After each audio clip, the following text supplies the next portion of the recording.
Good morning, students. Welcome to your social science class.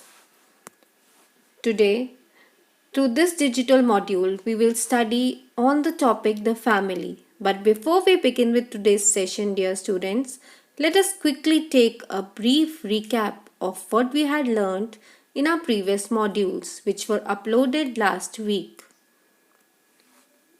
Students, remember we had learned to locate our dear motherland India on the world map.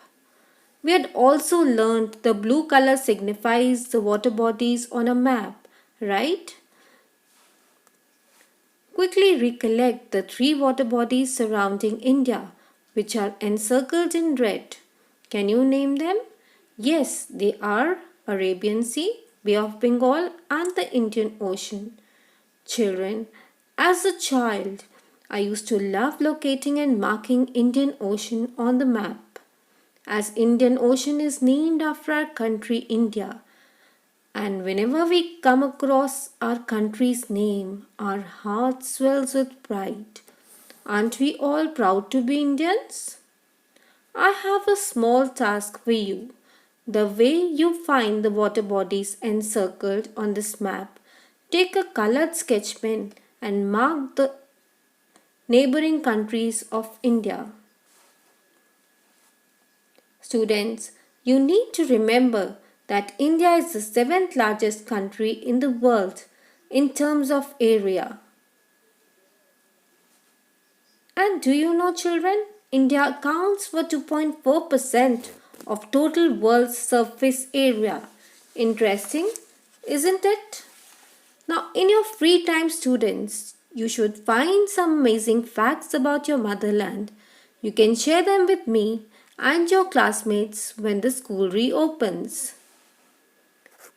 Before we begin with today's lesson, I wish to put a few questions from you.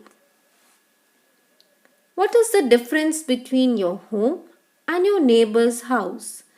Can you return to your neighbor's house coming back from school every day?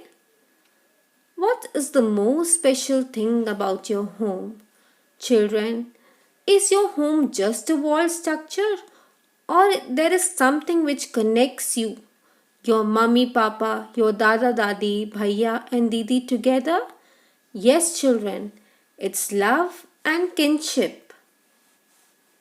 I'm sure now you must have understood that a family is two or more people residing together in one house, and a family may have members other than those living together.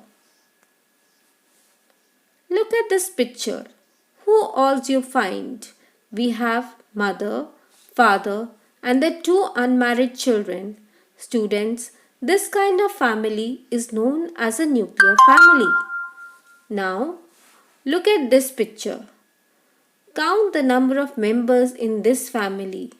Does this family appear to be big or small? Yes, a big one obviously. So students, this kind of family is known as a joint family.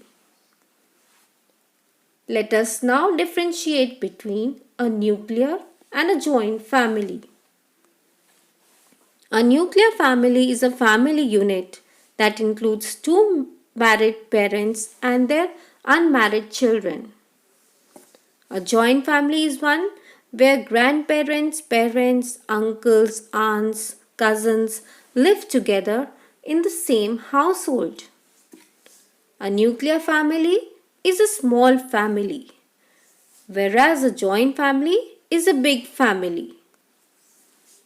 In a nuclear family, there is more interaction among the members of the family. Parents provide financial and emotional support to the children. In a joint family, there is less interaction among the members of the family. Generally, it is the head of the family who takes important decisions. Students, yesterday my niece who studies in class 1 was writing a small paragraph on my family. She was writing, "My name is Divya Mehta. My mother's name is Arohi Mehta. My father's name is Hardik Mehta. And I love my younger brother Sanchit Mehta." She hugged me and asked, "Bua, What is a surname? I told her, Divya, a surname is the family name used after the first name, just like you've written Mehta with all the members of your family. And Divya, all the members of the family share a common surname. And students, the other day when I was looking at my family album, I noticed that me and my sister looked alike. We resemble each other so much. But our brother, Raghav, he doesn't look like both of us. I still remember when my daughter Anu was born, the doctor said, "Oh, she looks so much like you." Students, with whom do you resemble?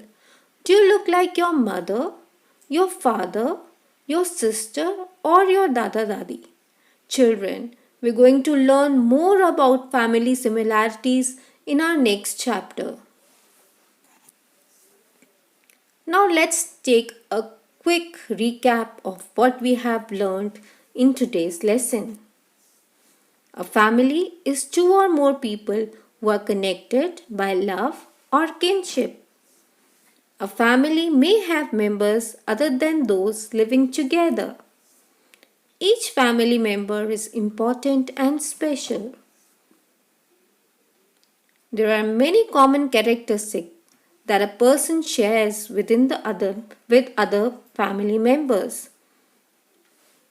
Students, remember that family not only fulfills our basic needs but gives us support when we need, cheers us up when we are sad, encourages us when we feel low, feels happy when we are happy. Whenever we are in trouble, a family always stands by our side. Whatever we learn in our family helps us to grow in life. I'm sure when you're listening to all this, you must be recollecting the joyful moments you spend with your family. Children, a family is not just living together but developing unconditional love and attachment. Students, here I end today's lesson with a small note that be lifelong learners. And the first place where you can start learning is from your home itself. You can learn a lot from each member of your family and contribute to each other's growth within a family. So, students, in the next module, we shall study more about the same topic. Till then, goodbye. Happy learning.